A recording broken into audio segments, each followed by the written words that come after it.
Department of community medicine GMC Doda ने department of general surgery के सहयोग से एक debate cum poster presentation competition का भव्य आयोजन किया। इस कार्यक्रम में नए एमबीबीएस छात्रों ने भाग लिया। डिबेट कंपटीशन के साथ साथ पोस्टर मेकिंग एक थीम पर आधारित थी, टबैको एंड वस्कुलर हेल्थ। इस दौरान डॉक्टर सुरेश के कोतवाल और डॉक्टर बाबर रशीद जरगर ने आए दर्शकों का स्वागत किया और वस्कुलर हेल्थ और टबैको के दुष्प्रभावों पर प्रकाश डाला। अंत में पार्टिसिपेंट को पुरस्कार देकर सम्मानित किया गया। जम्मू कश्मीर में आतंकवादियों का सफाया करने के लिए भारतीय सेना और पुलिस ने ताबड़तोड़ ऑपरेशन चलाया हुआ है। कालाकोट के जंगलों में बड़े पैमाने पर अभी भी तलाशी अभियान चल रहा है, तो वहीं 2 आतंकवादियों को बीते दिन ढेर कर दिया गया।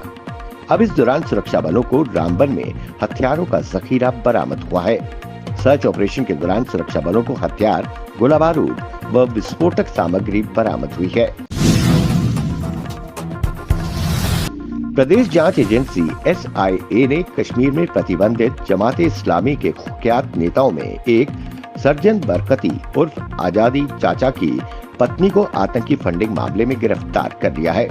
वो इंटरनेट, मीडिया व अन्य माध्यमों से पाकिस्तान में बैठे आतंकियों और अलगाववादी हैंडलरों से लगातार संपर्क में थीं। सर्जन बरकती को SIA ने इसी मामले में 29 अगस्त को गिरफ्तार किया था।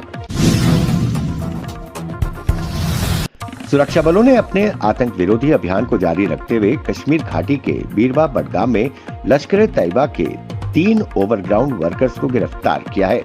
उनके कब्जे से हथियार व अन्य साजो सामान के अलावा लश्कर के पोस्टर भी बरामद हुए हैं। भारतीय सेना के नॉर्दर्न कमांड के प्रमुख लेफ्टिनेंट जनरल उपेंद्र द्विवेदी ने कहा कि सीमा पार पाकिस्तान से घुसपैठ करने वाले आतंकवादियों में कुछ रिटायर्ड पाकिस्तानी सैनिक भी शामिल हैं। अनुमान के मुताबिक राजौरी और पुंछ के साथ लगते इलाकों में अब भी 20 से 25 आतंकवादी सक्रिय हैं। जल्दी इन सब का सफाया कर दिया जाएगा।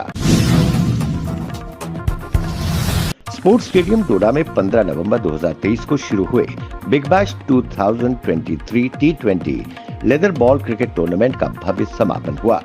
इस टूर्नामेंट में 32 टीमों ने भाग लिया था। फाइनल मैच को DC डोडा हरविंदर सिंह, SSP डोडा अब्दुल कयूम, 10 RR के कमांडर, डोडा पुलिस और प्रशासन के उच्च अधिकारी सहित बड़ी संख्या में गणमान्य लोगों व जनता ने फाइनल मैच देखने पहुंचे और खेल रही टीमों का उत्साह बढ़ाया। ये फाइनल मैच मुजफ्फर ब्रदर्स जला और शाइनिंग क्रिकेट क्लब डोडा के बीच खेला गया। इस मैच को शाइनिंग क्रिकेट क्लब डोडा ने 3 विकेट से जीत लिया। टूर्नामेंट के अंत में विजेता और उपविजेता टीमों को ट्रॉफी और मेडल देकर सम्मानित किया गया। Man of the match shining cricket club की डोडा के मुदस्सिर रफीक रहे, जबकि man of the series Saurabh Katoch रहे। प्रधानमंत्री नरेंद्र मोदी ने कर्नाटक के बेंगलुरु में तेजस लड़ाकू विमान से उड़ान भरी। प्रधानमंत्री बेंगलुरु के HAL फैसिलिटी पहुंचे। पीएमओ के मुताबिक उन्होंने तेजस की मैन्युफैक्चरिंग हब का निरीक्षण किया। उड़ान के बाद प्रधानमंत्री मोदी ने सोशल मीडिया पर पोस्ट किया। उन्होंने लिखा, तेजस पर सफलतापूर्वक उड़ान पूरी की। सरकार ने देश की रक्षा तैयारियों को बढ़ाने और स्वदेशीकरण के लिए बड़े कदम उठाए हैं। उसमें तेजस लड़ाकू विमान भी शामिल है। राजौरी के नौशहरा इलाके में पुलिस ने एक भगोड़े को पकड़ा है, जो एक मामले में वांटेड था, लेकिन अपनी गिरफ्तारी से बच रहा था। फरार व्यक्ति की पहचान मोहम्मद रियाज निवासी पोथा नौशहरा के रूप में हुई है। ये पिछले 1 दशक से अपनी गिरफ्तारी से बच रहा था। दिल्ली की एक अदालत ने टीवी पत्रकार सौम्या विश्वनाथन की हत्या के लिए दोषी ठहराए गए दोषियों की सजा का ऐलान कर दिया है। चारों दोषियों को उम्र कैद की सजा सुनाई गई है, साथ ही उन पर जुर्माना भी लगाया गया है। आपको जानकारी दे दें कि एक प्रमुख अंग्रेजी समाचार चैनल में काम करने वाली सौम्या विश्वनाथन की 30 सितंबर 2008 की सुबह दिल्ली के नेल्सन मंडेला मार्ग पर गोली मारकर हत्या कर दी गई थी, जब वो काम से घर लौट रही थी। पाकिस्तान के कराची में एक शॉपिंग मॉल में आग लगने की घटना में 11 लोगों की मौत हो गई है। इस घटना में 6 लोग गंभीर रूप से जख्मी हुए हैं। और कई लोगों के मॉल के अंदर फंसे होने की खबर है। अब तक 42 लोगों को बचाया गया है। केंद्रीय गृह मंत्री अमित शाह ने तेलंगाना में बीआरएस सरकार को निशाना पर लेते हुए उनकी विफलताओं पर बात की। उन्होंने इसी के साथ राज्य के मुख्यमंत्री के चंद्रशेखर राव केसीआर को भी घेरा। गृह मंत्री ने कहा कि पिछले 10 वर्षों में चंद्रशेखर राव की नेतृत्व वाली सरकार राज्य में भ्रष्टाचार के अलावा लोगों के लिए कुछ भी नहीं कर पाई है।